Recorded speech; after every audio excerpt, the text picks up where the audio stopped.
என் கேரக்டரையே புரிஞ்சுக்க மாட்டேங்கிறேன். இது cinema dialogue இல்லையா? நான் ஏதாவது பேசலாக்கா?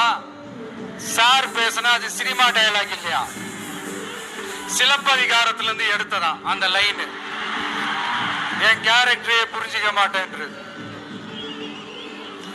உங்களை எப்படி இருக்கிறது? எந்தெந்த விஷயத்துலாம் சார் உங்க கேரக்டர் நாங்க புரிஞ்சுக்கிறது? அதையும் நீங்களே சொல்லிட்டீங்கன்னா கொஞ்சம் நல்லா இருக்கும் சார். சட்டம் ஒழுங்குல நாடே சந்தி சிரிக்குது அதுலயா?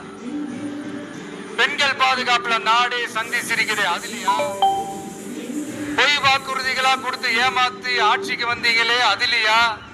எதுலதான் சார் உங்க கேரக்டர் நாங்க புரிஞ்சுக்கிறது? ஆனா ஒண்ணு, தமிழ்நாட்டுல ஆட்சி செய்யற நீங்களும் சரி, ஒன்றியத்துல ஆட்சி செய்யறவங்களும் சரி, நீங்க ரெண்டு பேரும் முதல்ல என்னோட கேரக்டரை புரிஞ்சுக்கணும் சார். என்னோட கேரக்டர்னு சொன்னது நம்ம மக்களோட கேரக்டர்.